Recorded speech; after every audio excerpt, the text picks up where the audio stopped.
श्रीमहाकालकवचं श्रीभैरव उवाच। अथ वक्ष्यामि देवेशि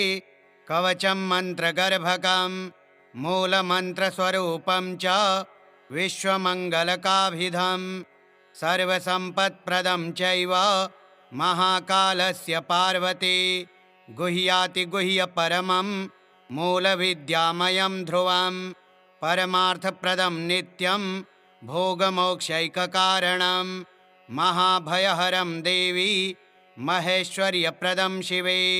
कवचस्यास्य देवेशि ऋषिर्भैरव ईरितः अनुष्टुप् छन्द इत्युक्तं महाकालश्च देवता। कूर्चबीजं पराशक्तिस्तारं कीलकमीरितं धर्मार्थकाममोक्षार्थे विनियोगः प्रकीर्तितः। अथ ध्यानं श्यामवर्णं महाकायं महाकालं त्रिलोचनं नीलकण्ठं स्वतेजस्कं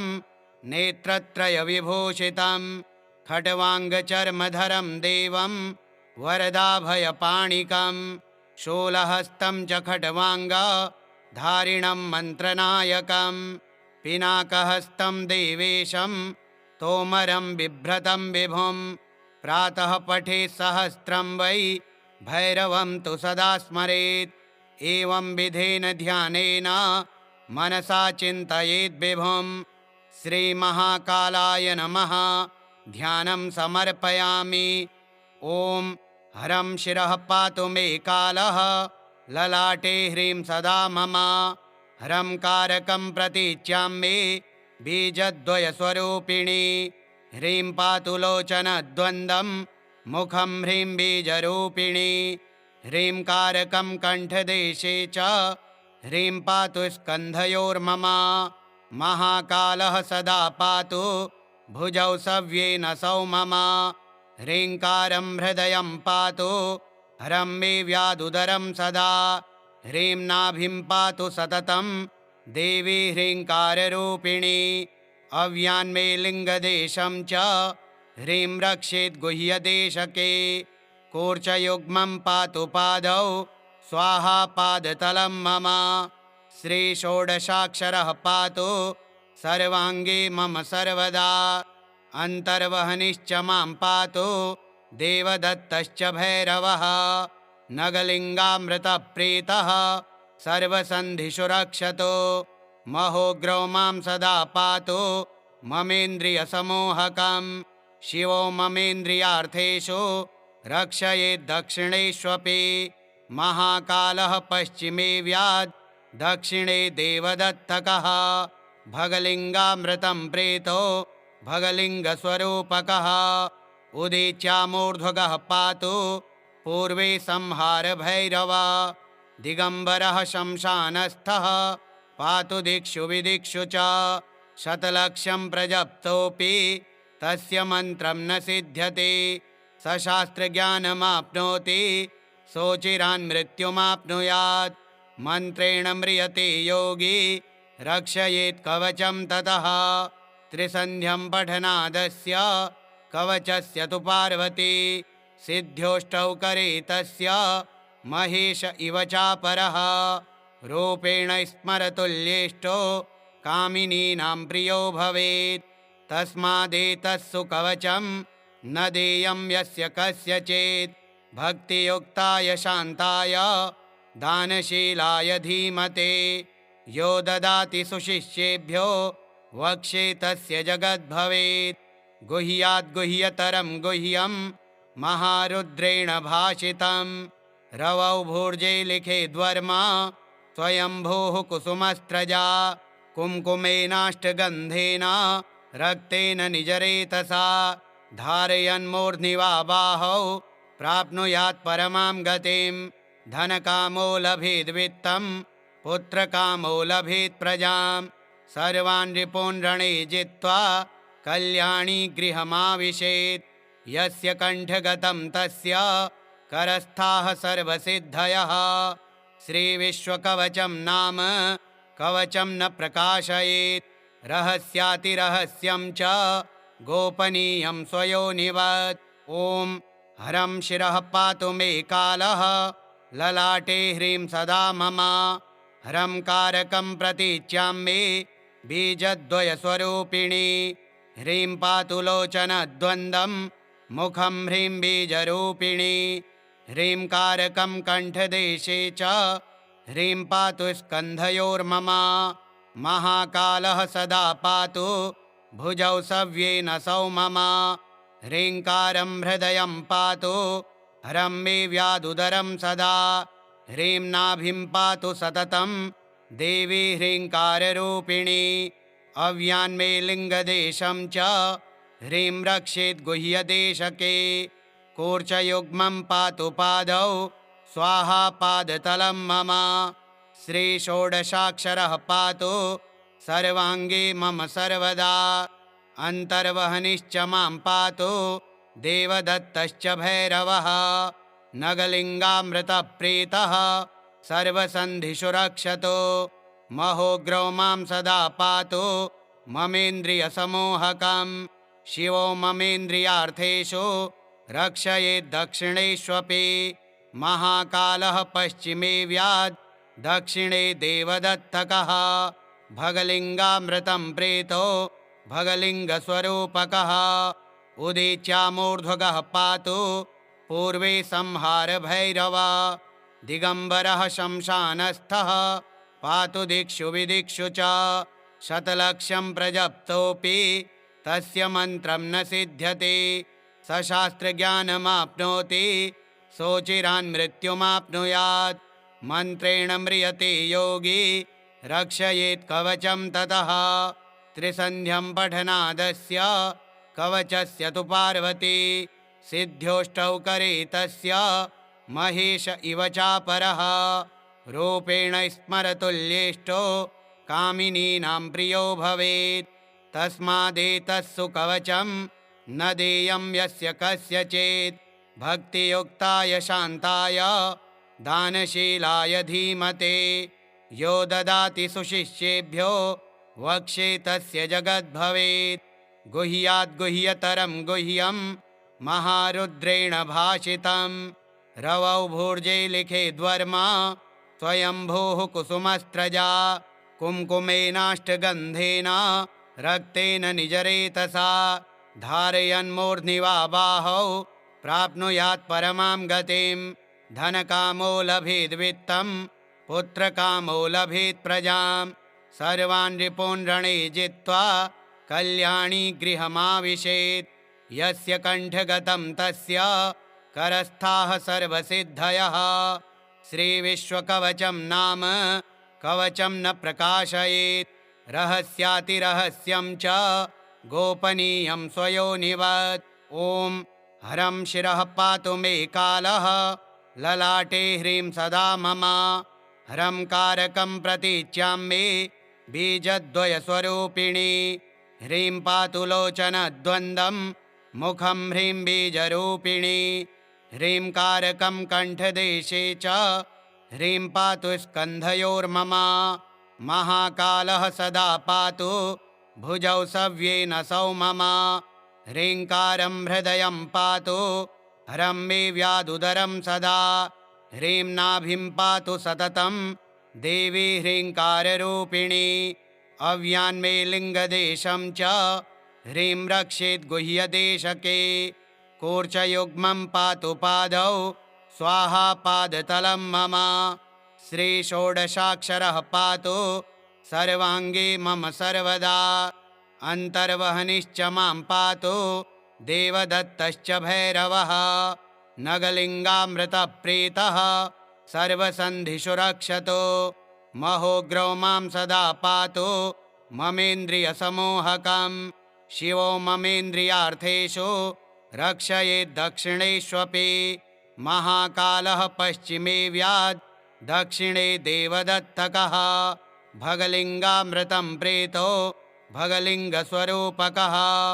उदीच्यामूर्ध्वगः पातु पूर्वे संहारभैरव दिगम्बरः शमशानस्थः पातु दिक्षु विदिक्षु च शतलक्षं प्रजप्तोऽपि तस्य मन्त्रं न सिद्ध्यति स शास्त्रज्ञानमाप्नोति सोचिरान्मृत्युमाप्नुयात् मन्त्रेण म्रियते योगी रक्षयेत् कवचं ततः त्रिसन्ध्यं पठनादस्य कवचस्य तु पार्वती सिद्ध्योष्टौ करे तस्य महेश इव चापरः रूपेण स्मरतुल्येष्टो कामिनीनां प्रियो भवेत् तस्मादेतत्सु कवचं न देयं यस्य कस्यचित् भक्तियुक्ताय शान्ताय दानशीलाय धीमते यो ददाति सुशिष्येभ्यो वक्षे तस्य जगद्भवेत् गुह्याद्गुह्यतरं गुह्यं महारुद्रेण भाषितं रवौ भूर्जे लिखे द्वर्मा स्वयंभूः कुसुमस्त्रजा कुङ्कुमेनाष्टगन्धेन रक्तेन निजरेतसा धारयन्मूर्ध्नि वा बाहौ प्राप्नुयात् परमां गतिं धनकामो लभेद्वित्तं पुत्रकामो लभेत् प्रजां सर्वान् रिपून् रणे जित्वा कल्याणी गृहमाविशेत् यस्य कण्ठगतं तस्य करस्थाः सर्वसिद्धयः श्रीविश्वकवचं नाम कवचं न प्रकाशयेत् रहस्यातिरहस्यं च गोपनीयं स्वयोनिवत् ॐ हरं शिरः पातु मे कालः ललाटे ह्रीं सदा मम हरं कारकं प्रतीच्यां मे बीजद्वयस्वरूपिणी ह्रीं पातु लोचनद्वन्द्वं मुखं ह्रीं बीजरूपिणी ह्रीं कारकं कण्ठदेशे च ह्रीं पातु स्कन्धयोर्मम महाकालः सदा पातु भुजौ सव्येन सौ मम ह्रीङ्कारं हृदयं पातु हरं मे व्यादुदरं सदा ह्रीं नाभिं पातु सततं देवी ह्रीङ्काररूपिणी अव्यान्मे लिङ्गदेशं च ह्रीं रक्षेत् गुह्यदेशके कूर्चयुग्मं पातु पादौ स्वाहा पादतलं मम श्रीषोडशाक्षरः पातु सर्वाङ्गे मम सर्वदा अन्तर्वहनिश्च मां पातु देवदत्तश्च भैरवः नगलिङ्गामृतप्रीतः सर्वसन्धिषु रक्षतु महोग्रौ मां सदा पातु ममेन्द्रियसमोहकं शिवो ममेन्द्रियार्थेषु रक्षयेद्दक्षिणेष्वपि महाकालः पश्चिमे व्याद् दक्षिणे देवदत्तकः भगलिङ्गामृतं प्रीतो भगलिङ्गस्वरूपकः उदीच्यामूर्ध्वगः पातु पूर्वे संहारभैरव दिगम्बरः शमशानस्थः पातु दिक्षु विदिक्षु च शतलक्षं प्रजप्तोऽपि तस्य मन्त्रं न सिद्ध्यति सशास्त्रज्ञानमाप्नोति सोचिरान्मृत्युमाप्नुयात् मन्त्रेण म्रियते योगी रक्षयेत् कवचं ततः त्रिसन्ध्यं पठनादस्य कवचस्य तु पार्वती सिद्ध्योष्टौ करे तस्य महेश इव चापरः रूपेण स्मरतुल्येष्टो कामिनीनां प्रियो भवेत् तस्मादेतत्सु कवचं न देयं यस्य कस्यचित् भक्तियुक्ताय शान्ताय दानशीलाय धीमते यो ददाति सुशिष्येभ्यो वक्षे तस्य जगद्भवेत् गुह्याद्गुह्यतरं गुह्यं महारुद्रेण भाषितं रवौ भूर्जे लिखे द्वर्मा स्वयंभूः कुसुमस्त्रजा कुङ्कुमेनाष्टगन्धेन रक्तेन निजरेतसा धारयन्मूर्ध्नि वा बाहौ प्राप्नुयात् परमां गतिं धनकामो लभेद्वित्तं पुत्रकामो लभेत् प्रजां सर्वान् रिपून् रणे जित्वा कल्याणी गृहमाविशेत् यस्य कण्ठगतं तस्य करस्थाः सर्वसिद्धयः श्रीविश्वकवचं नाम कवचं न प्रकाशयेत् रहस्यातिरहस्यं च गोपनीयं स्वयोनिवत् ॐ हरं शिरः पातु मे कालः ललाटे ह्रीं सदा मम हरं कारकं प्रतीच्यां मे बीजद्वयस्वरूपिणी ह्रीं पातु लोचनद्वन्द्वं मुखं ह्रीं बीजरूपिणी ह्रीङ्कारकं कण्ठदेशे च ह्रीं पातु स्कन्धयोर्मम महाकालः सदा पातु भुजौ सव्येन सौ मम ह्रीङ्कारं हृदयं पातु हरं मे व्यादुदरं सदा ह्रीं नाभिं पातु सततं देवी ह्रीङ्काररूपिणी अव्यान्मे लिङ्गदेशं च ह्रीं रक्षेत् गुह्यदेशके कूर्चयुग्मं पातु पादौ स्वाहा पादतलं मम श्रीषोडशाक्षरः पातु सर्वाङ्गे मम सर्वदा अन्तर्वहनिश्च मां पातु देवदत्तश्च भैरवः नगलिङ्गामृतप्रीतः सर्वसन्धिषु रक्षतो महोग्रौ मां सदा पातु ममेन्द्रियसमोहकं शिवो ममेन्द्रियार्थेषु रक्षयेद्दक्षिणेष्वपि महाकालः पश्चिमे व्याद् दक्षिणे देवदत्तकः भगलिङ्गामृतं प्रीतो भगलिङ्गस्वरूपकः उदीच्यामूर्ध्वगः पातु पूर्वे संहारभैरव दिगम्बरः शमशानस्थः पातु दिक्षु विदिक्षु च शतलक्षं प्रजप्तोऽपि तस्य मन्त्रं न सिद्ध्यति स शास्त्रज्ञानमाप्नोति सोचिरान् मृत्युमाप्नुयात् मन्त्रेण म्रियते योगी रक्षयेत् कवचं ततः त्रिसन्ध्यं पठनादस्य कवचस्य तु पार्वती सिद्ध्योष्टौ करे तस्य महेश इव चापरः रूपेण स्मरतुल्येष्टो कामिनीनां प्रियो भवेत् तस्मादेतत्सु कवचं न देयं यस्य कस्यचित् भक्तियुक्ताय शान्ताय दानशीलाय धीमते यो ददाति सुशिष्येभ्यो वक्षे तस्य जगद्भवेत् गुह्याद्गुह्यतरं गुह्यं महारुद्रेण भाषितं रवौ भूर्जे लिखेद्वर्मा स्वयंभूः कुसुमस्त्रजा कुङ्कुमेनाष्टगन्धेन रक्तेन निजरेतसा धारयन्मूर्ध्नि वा बाहौ प्राप्नुयात् परमां गतिं धनकामो लभेद्वित्तं पुत्रकामो लभेत् प्रजां सर्वान् रिपून् रणे जित्वा कल्याणी गृहमाविशेत् यस्य कण्ठगतं तस्य करस्थाः सर्वसिद्धयः श्रीविश्वकवचं नाम कवचं न प्रकाशयेत् रहस्यातिरहस्यं च गोपनीयं स्वयोनिवत् ॐ हरं शिरः पातु मे कालः ललाटे ह्रीं सदा मम हरं कारकं प्रतीच्यां मे बीजद्वयस्वरूपिणी ह्रीं पातु लोचनद्वन्द्वं मुखं ह्रीं बीजरूपिणी ह्रीं कारकं कण्ठदेशे च ह्रीं पातु स्कन्धयोर्मम महाकालः सदा पातु भुजौ सव्येन सौ मम ह्रीङ्कारं हृदयं पातु हरं मे व्यादुदरं सदा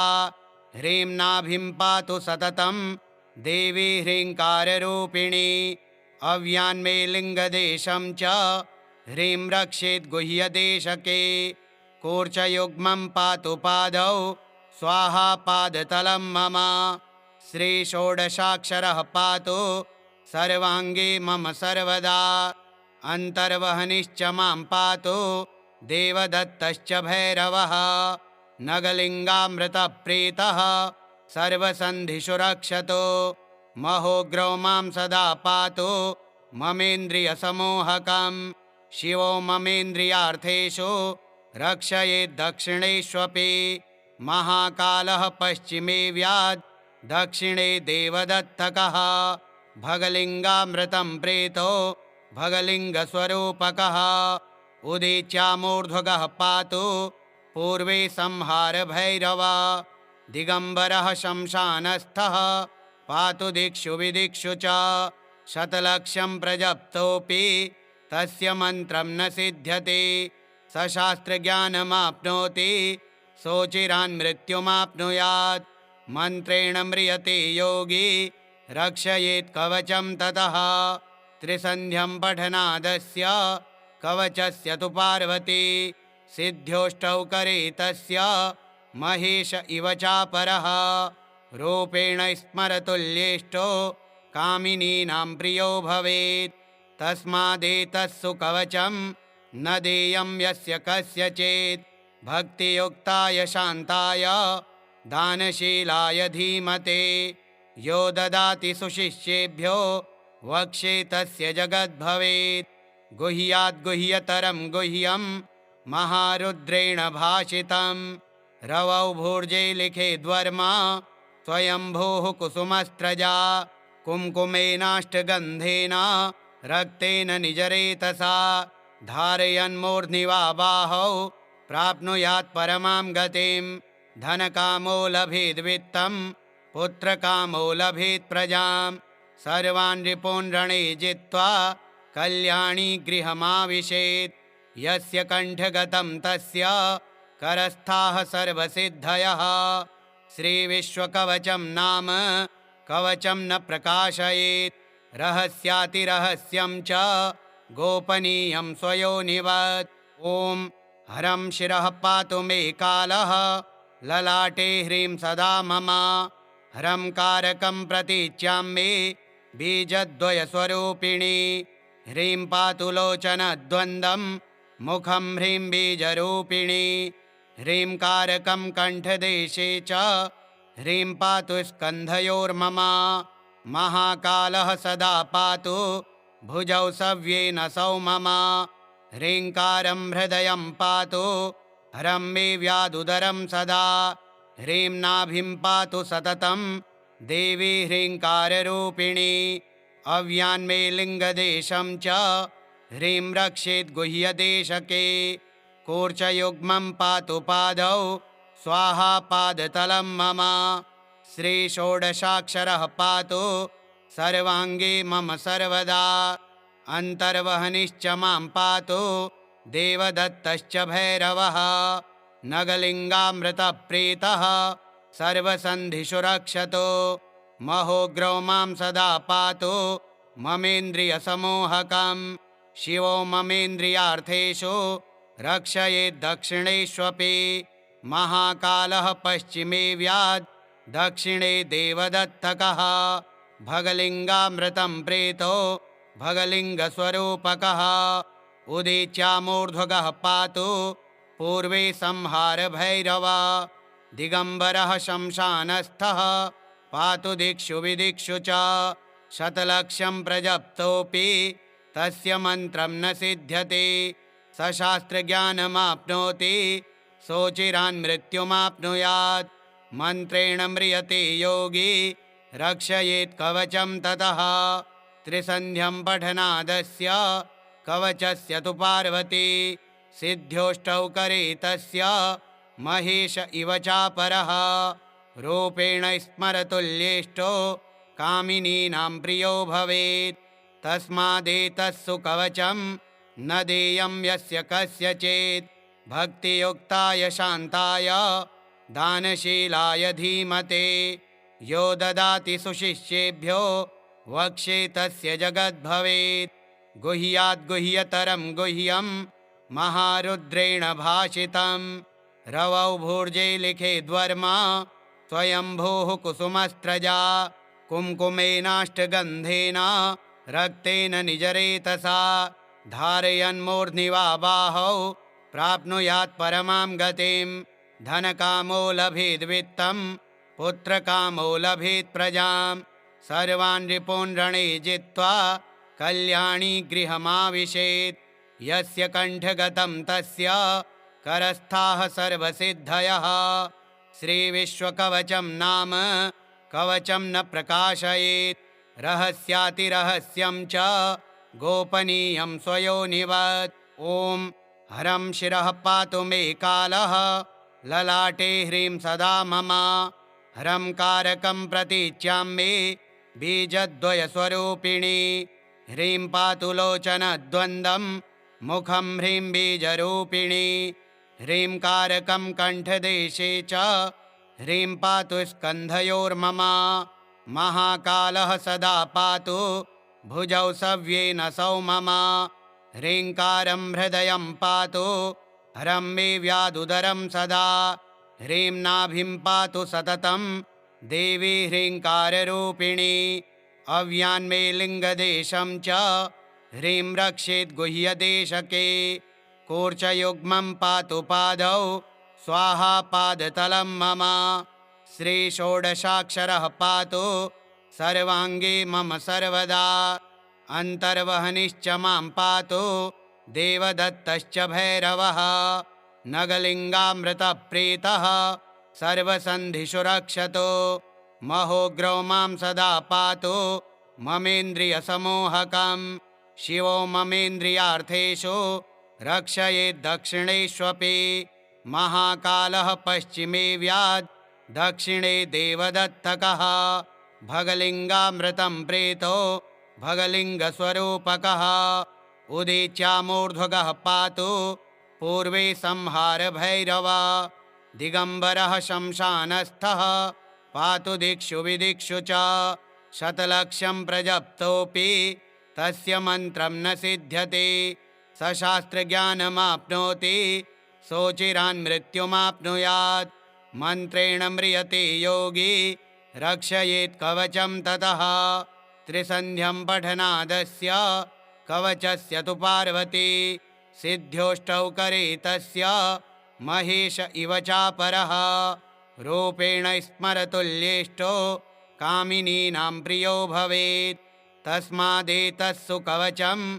न देयं यस्य कस्यचित् भक्तियुक्ताय शान्ताय दानशीलाय धीमते यो ददाति सुशिष्येभ्यो वक्षे तस्य जगद्भवेत् गुह्याद्गुह्यतरं गुह्यं महारुद्रेण भाषितं रवौ भूर्जे लिखेद्वर्मा स्वयंभूः कुसुमस्त्रजा कुङ्कुमेनाष्टगन्धेन रक्तेन निजरेतसा धारयन्मूर्ध्नि वा बाहौ प्राप्नुयात् परमां गतिं धनकामो लभेद्वित्तं पुत्रकामो लभेत् प्रजां सर्वान् रिपून् रणे जित्वा कल्याणी गृहमाविशेत् यस्य कण्ठगतं तस्य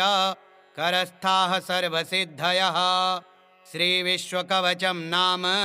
कवचं न प्रकाशयेत् रहस्यातिरहस्यं च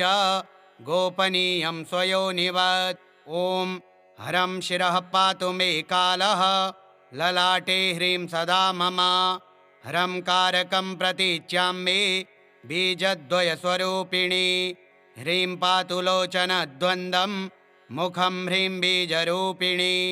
ह्रीं कारकं कण्ठदेशे च ह्रीं पातु स्कन्धयोर्मम महाकालः सदा पातु भुजौ सव्येन सौ मम ह्रीङ्कारं हृदयं पातु हरं मे व्यादुदरं सदा ह्रीं नाभिं पातु सततं देवी ह्रीङ्काररूपिणी अव्यान्मे लिङ्गदेशं च ह्रीं रक्षेत् गुह्यदेशके कूर्चयुग्मं पातु पादौ स्वाहा पादतलं मम श्रीषोडशाक्षरः पातु सर्वाङ्गे मम सर्वदा अन्तर्वहनिश्च मां पातु देवदत्तश्च भैरवः नगलिङ्गामृतप्रीतः सर्वसन्धिषु रक्षतो महोग्रौ मां सदा पातु ममेन्द्रियसमोहकं शिवो ममेन्द्रियार्थेषु रक्षयेद्दक्षिणेष्वपि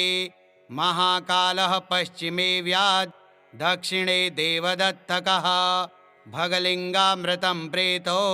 भगलिङ्गस्वरूपकः उदीच्यामूर्ध्वगः पातु पूर्वे संहारभैरव दिगम्बरः शमशानस्थः पातु दिक्षु विदिक्षु च शतलक्षं प्रजप्तोऽपि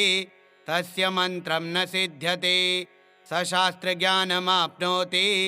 सोचिरान्मृत्युमाप्नुयात् मन्त्रेण म्रियते योगी रक्षयेत् कवचं ततः त्रिसन्ध्यं पठनादस्य कवचस्य तु पार्वती सिद्ध्योष्टौ करे तस्य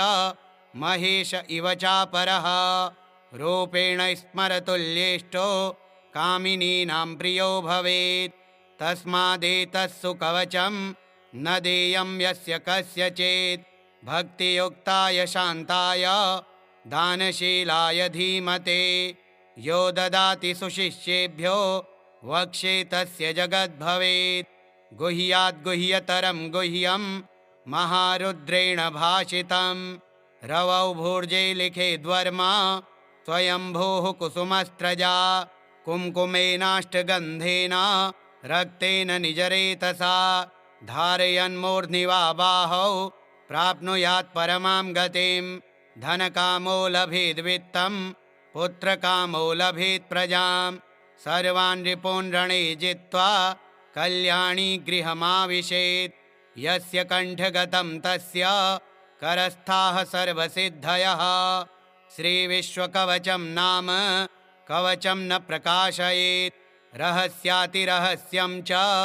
गोपनीयं स्वयोनिवत् श्रीरुद्रयामले तन्त्रे श्रीमहाकालकवचं श्रीमहाकालार्पणमस्तु। ॐ श्रीमहाकालाय नमः।